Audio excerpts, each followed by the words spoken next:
Assalamualaikum warahmatullahi wabarakatuh. Perkenalkan, nama saya Roy Zikri Pratama dengan NIM D1D022001 dari kelas R002 Prodi Kehutanan.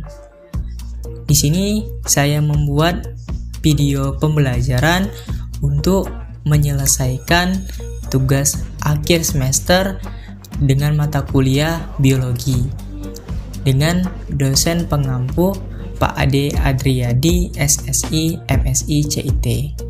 Pada kali ini saya membahas tentang keanekaragaman hayati. Jadi, apa itu keanekaragaman hayati? Sebelum itu, keanekaragaman hayati ini terbagi menjadi dua kata. Yang pertama keanekaragaman, yang kedua itu hayati. Jadi keanekaragaman adalah beragam atau bermacam-macam, sedangkan hayati itu adalah segala sesuatu yang hidup. Jadi, pengertian keanekaragaman hayati adalah keseluruhan variasi pada makhluk hidup yang terjadi karena adanya perbedaan warna, ukuran, bentuk, jumlah, tekstur, sifat, habitat, dan lain-lain. Jadi, dikarenakan makhluk hidup itu bermacam-macam, kita sebut dengan varietas.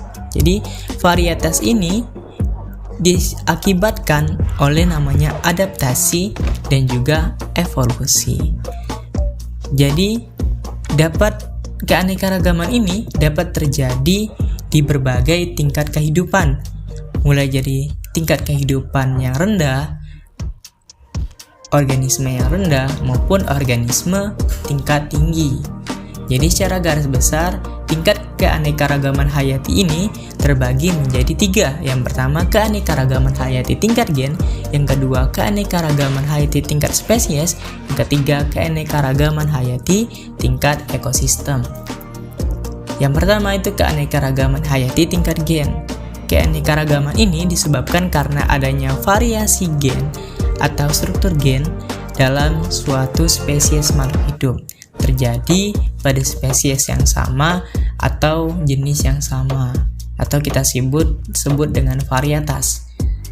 Contohnya seperti bunga sepatu berikut ini. Jadi, bunga sepatu ini bermacam-macam, ada yang berwarna kuning, berwarna merah, maupun berwarna merah muda. Ini disebut dengan varietas dalam tingkatan keanekaragaman hayati tingkat gen.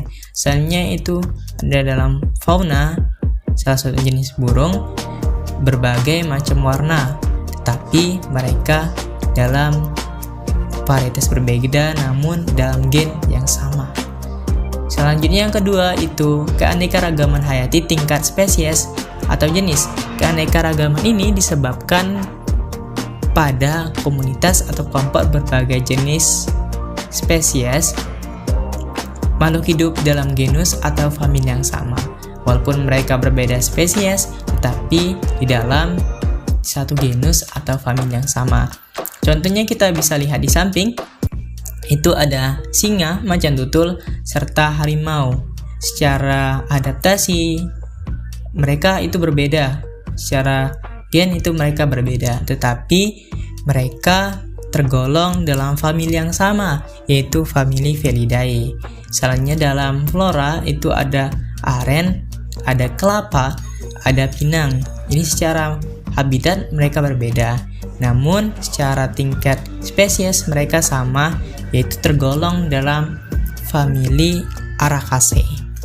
Selanjutnya yang ketiga itu keanekaragaman hayati tingkat ekosistem. Ini diakibatkan perbedaan letak geografis yang menyebabkan perbedaan iklim, dapat menyebabkan terjadinya perbedaan temperatur, curah hujan, intensitas cahaya, lamanya penyinaran. Jadi, tingkat ekosistem ini terbagi menjadi dua. Yang pertama ekosistem darat, yang kedua ekosistem laut. Pada ekosistem darat itu ada hutan hujan tropis. Jadi wilayah memiliki iklim tropis dengan keanekaragaman hayati yang tinggi. Contohnya seperti di Indonesia. Selanjutnya itu ada savana, padang rumput yang disertai beberapa pohon, dijumpai pada daerah dengan iklim tropis. Selanjutnya itu padang rumput, curah hujan yang tinggi, rumput tumbuh subur tanpa adanya pohon. Jadi perbedaan padang rumput dan savana itu terletak pada pohon. Selanjutnya gurun curah hujan rendah dengan ukuran paling luas serta memiliki sifat yang tandus.